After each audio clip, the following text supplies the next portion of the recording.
Ay mga mare, for today's video, kami nga pala ay pupunta ulit ng aking anak sa bahay ng ate ko.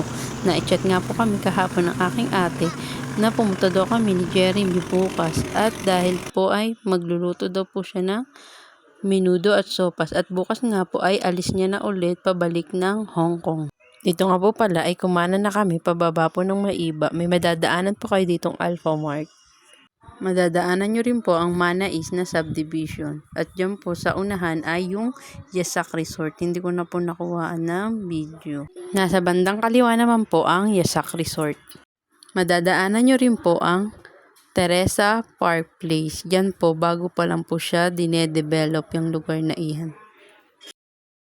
Dito naman po sa kaliwa, paglagpas lang po ng Teresa Park Place ay napakarami rin pong bahay. Diyan po sa dulo, napakarami pong bahayan dyan. Dati po yan ay bakahan lang. At sa katabi naman po yan ay may subdivision naman po na Zen Town Home. Hindi ko lang po sure kung may mga nakatira na po dyan sa loob niyan. Yan po. Napaka dami pong bahay dyan. Ayan po, makikita nyo po dyan ay may mga baka nga po. Dati po kasi yung bakahan. Puro damo lang po yung mga nandyan dati. Ngayon ay tambak na po ang mga nakatira. Dito naman po sa kabila, sa kanan ay marami pong tindahan dyan. Sa likod naman po yan ay yung Abuyod National High School. Diyan po ako nag-aral nung high school. At sa bandang unahan naman po ng National High School ay Abuyod Elementary School. Diyan po ako nag-aral ng elementary. Dito po sa Abuyod. Yan, sa likod lang po yan ay yung Abuyod Elementary School. Dito nga po ay kumana na muna kami at may kasabay po kami pasahero na bababa rito sa Abuyod. Nakita ko pa nga po ang tarpaulin ni Hosi, yung kaklase ko po ng high school. Ayan po. Yan pong tarpaulin niya dahil nakapasa po siya ng board exam. Yan, nandito na po kami sa bandang campsite. Diyan po pumupunta yung mga Boy Scout at Girl Scout pag may mga event sila. Yan, dyan po nagpupunta yung mga Boy Scout, Girl Scout ng mga taga Rizal.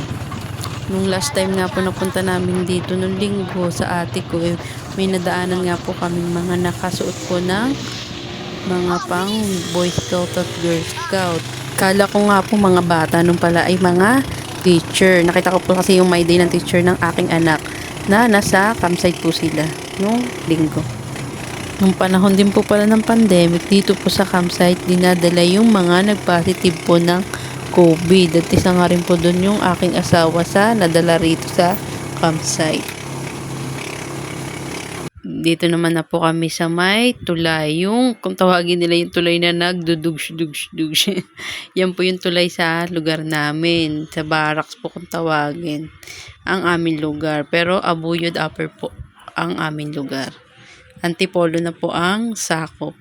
At yun doon naman po sa Abuyod Elementary at National ay Teresa naman po ang nakakasakop nun. Pagkalagpas lang po ng tulay ay meron po dyan sa kanan na kainan. Bago lang po yung kainan na iyan. Wala pa po yatang 1 taon. Parang ganun po. Yan po yung aming barangay. Kakaliwa lang po kami papunta sa court at doon na po yung aming bahay. Yan, papasok lang po ng kaunti. At nandiyan na po yung court. Dahil nga po kami na lang yung sakay ay nagpapasok na po ako sa loob ng court. Yan, yan po yung court dito sa barracks. Yung kotse po, yan po yung kotse ng aking ate. Yan, dito na po kami bumaba. Yung bahay po namin ay nandun naman po sa bandang kanan. Bago po dun sa pataas. At dun naman po kami sa kabilang pataas sa bahay ng ate ko pupunta. Ayan nga po't nakarating na kami sa bahay ng ate ko. At sumakay na nga agad yung aking anak dun sa laruan. Ayan, maulan pa rin. Pagpasok ko po ay nasa sala po ang aking pamangkin at apo. Apo ko po yun sa aking pamangkin. Ayan. Nagbukas na ako ng ilaw sa kusina. May dalaw nga po pala akong ice candy. Sabi nila, magdala raw ako.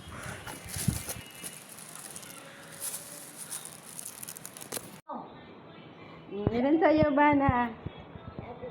Ano pa? Habang ako'y naghihimay naman po ng manok na ilalagay sa sopas, nain po ang aking dalawang ate na nagluluto. Yun po yung aking ating panganay. Si Ate Daisy nakaitim at si Ate Jer na may sumunod kay Ate Daisy, yung naka-green. Habang nagluluto si Ate Daisy ay nagkakain ng ice candy. Binili niya na po lahat nung natira kong ice candy. O, diba? Nakapasyal na ako, nakabenta pa ng ice candy, mga mare. Bago nga po mag-alas 3 ay dumating na rin po yung aking bunsong kapatid na si Jeremy. Kasama po yung kanyang asawa at anak. Yan nga po, pinuntahan namin ni Janaya si Sak at tulog sa kanyang kwarto. Pagpasok namin ay saktong gising na pala. Si Janaya ay aking pamangkin kay Jeremy at si Saki naman ay apo ko sa pamangkin kong si Daniela. Yan po ang dalawang bata. Ganyan po talaga mga bata minsan. Magkaaway, magkabati. Mamaya na raw, mamaya.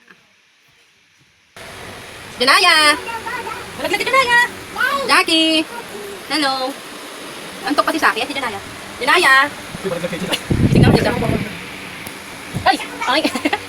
Jackie! Takto lang si Janaya sa tayo Ano Janaya? Jackie! May ka daw Janaya! Hello! Nang magkasamod na nga si Saki yan at lumabas sa kanyang kwarto. Naglaro na sila ni Ace. Maya-maya sila naman ni Janaya ang naglaro.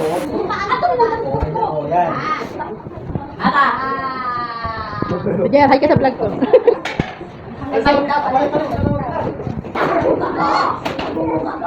Dani, huli ka. Wala mo sa kilikili.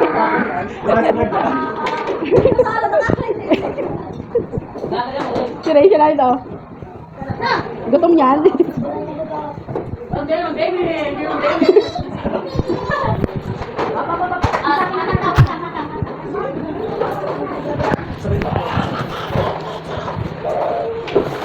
Yan po palang isang nagbibideo. Yan po si Ate Mel, yung ate kong naggagamot. Galing din po siyang Hong Kong. Habang nasa sala kami, nagmemorianda naman sila dyan sa kusina. Si Mama, si Jomel, asawa ni Daniela na pamangkin ko, at ang dala kong kate at si Tikoy. Uwi na kami. Galing sa amin sa Abuyod. Yun nga pala yung aking pamangkin at apo. Ayan po. Tinabay na po nila kami pag-uwi at dadaan po sila sa Antipolo at may bibilhin daw sila ron. Hanggang dito na lang aking video mga mare. Follow for more. Bye!